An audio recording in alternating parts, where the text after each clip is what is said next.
Hi guys! Good morning!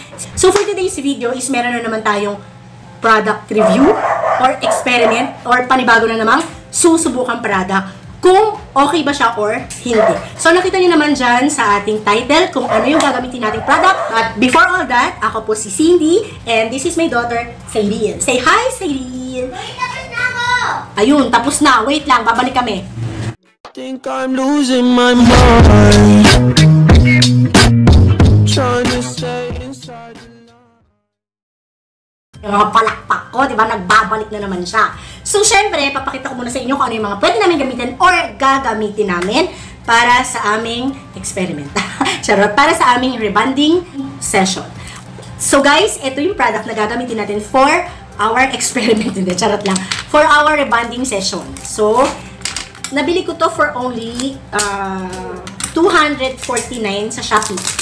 So, nabili ko siya for only 249 and then this is Aglo Professional Hair Straight and Hair Rebonding System. Ito yung number 1, hair straightening cream. And then, ito naman yung neutralizer cream. So, ang una nating ilalagay is ito. But before all that is, maliligo muna si Sai. 2 times ko siyang isa-shampoo para mas malinis na malinis yung kanyang buhok. And ipapakita ko na rin sa inyo kung ano yung mga kakailanganin natin. Siyempre, plancha. Yung plancha ko is talagang, ito yung ginagamit sa pang-rebond. It's EPSA. Pinabili ko lang pala to sa aking friend sa Quiapo. Ito ay hanggang 240 degrees Celsius, kaya pwede talaga siyang pang-rebond ng buhok. And gagamit din tayo ng clips at manipis na suklay. Meron akong suklay, yung may patulo sa dulo. Yung talagang ginagamit ko na pang-rebond. But today, hindi ko siya makita siguro kung saan ko na ilagay. Kaya ito muna yung gagamitin natin. Actually, marami akong mga hair treatment, hair rebond, hair keratin na mga ginamit. Lalagay ko na lang sa description box below para kung gusto nyong makita, lalo na yung sa Celowax ko, sobrang effective siya. Ilalagay ko yung description dyan para mapanood nyo rin. Paliligo ako lang si Sai, and then babalik kami agad-agad. So, yan. Before kasi na-rebond ko na siya, tumubo na siya. Ayan talaga yung natural niyang hair. Yan. And then, ito yung na-rebond ko na dati. Diba? Hindi naman siya bumabalik. Guys, ang twist dito, gagamit tayo ng pang-rebond sa 10-year-old kid. Or, kid pa ba yung 10-year-old? Semi-teenager. Kung gusto nyo makita yung procedure at syempre, yung resulta, manood kayo hanggang matapos. So guys, ngayon is mag-start na tayo. Ito yung hair ni Ate Sai. Talikod ka lang. Ayan. Sige. Yan. Yan yung hair niya.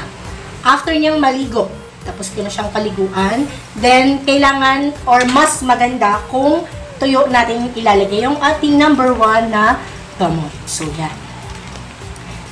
Ma'am, ano na ako, ipaglansa? Hindi pa po. Binasa ko na rin yung instruction. Kailangan hatiin po natin yung hair ni Ate Cyril ng 4 na section. 1, 2, 3, come on!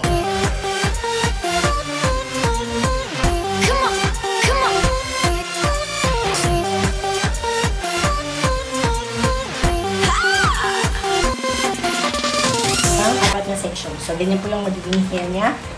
The best na gawin po, nakalagay din sa instruction na mag-product test. Meaning, titignan po ninyo kung may allergy. So, eto tayo sa number 1. Yan. Gagamit po ako ng lumang Llanera since wala na rin po yung mga dati kong ginagamit.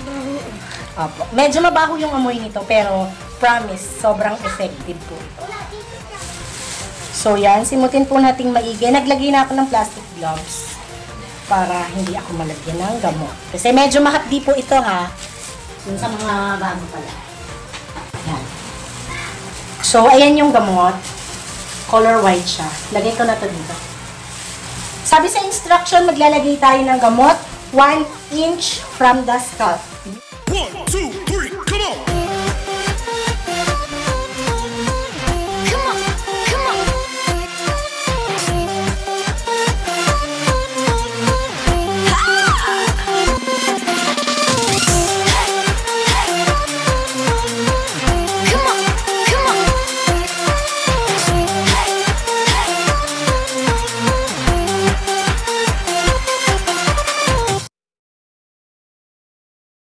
One, two,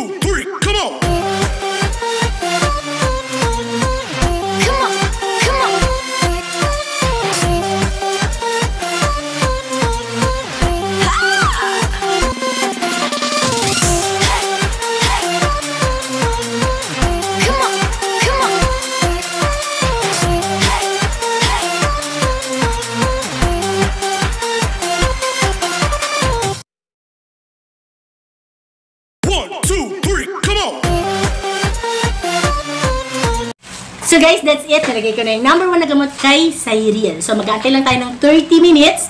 But, kung halimbawa 30, check natin kung medyo kailangan pa niyang mababa. 30 minutes to 1 hour kasi. Pero sa tingin ko, sa buhok niya, medyo aabutin tayo ng 1 hour. Kasi talagang kinky siya na kulot na kulot. Okay? A few moments later. And so, nabanlawan na natin yung buhok niya. Hindi ko shampoo, conditioner, or kahit anong nilagay ko. Ayan na yung kinalabasan ng buhok ni Sai. So, medyo kulot-kulot pa rin siya dito sa taas. Kaya, kailangan talaga natin siyang planchahin.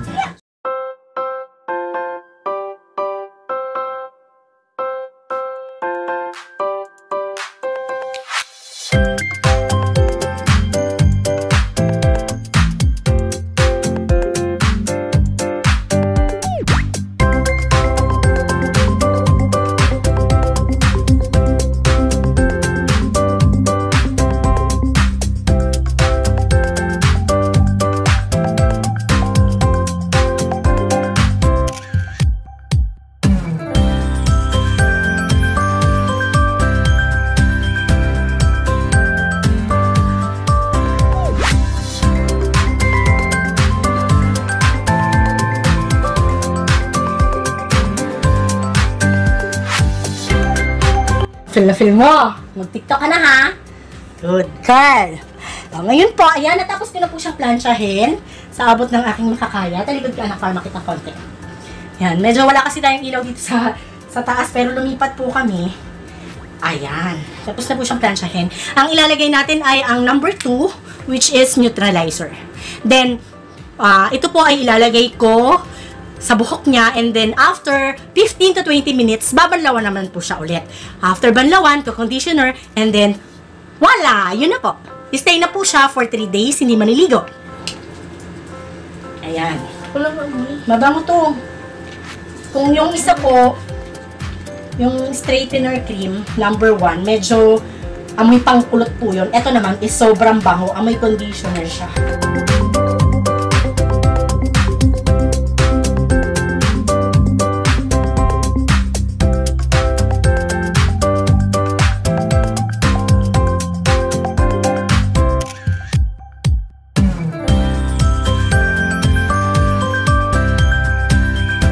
Bababad ko lang siya for 15 to 20 minutes and then babanlawan ko. Babalik kami pag tuyo na ulit yung buhok ni Sai. So guys, ayan na po yung buhok ni Sai. Pinatuyo na namin siya sa electric fan lang kasi wala kaming blower. So ayan yung anak. Talikod ka anak. Oh, pani! Hindi, diba? Ang laki ng pinagbago niya. Ayan oh.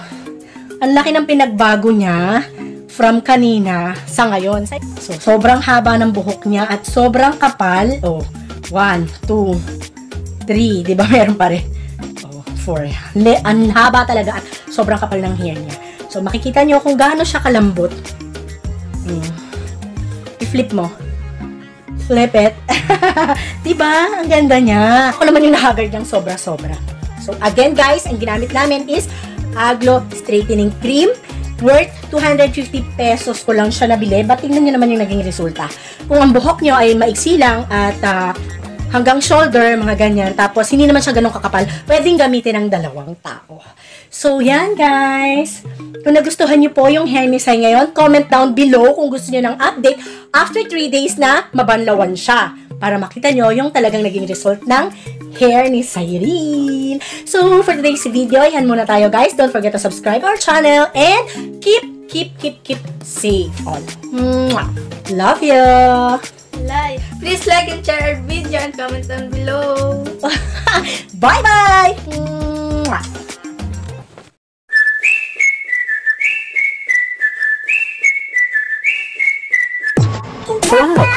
Show me.